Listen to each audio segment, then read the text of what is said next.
یہ ایک حدیث ہے، حضرت عبداللہ بن عمر رضی اللہ تعالی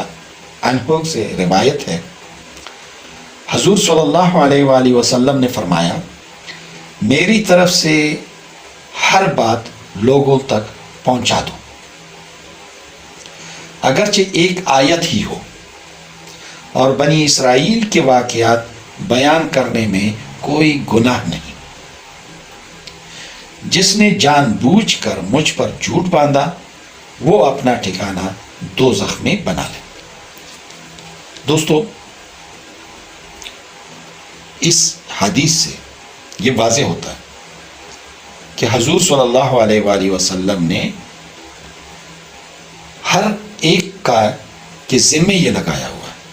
کہ جو بات تم مجھ سے سنو وہ ہو بہو دوسرے تک پہنچا دو۔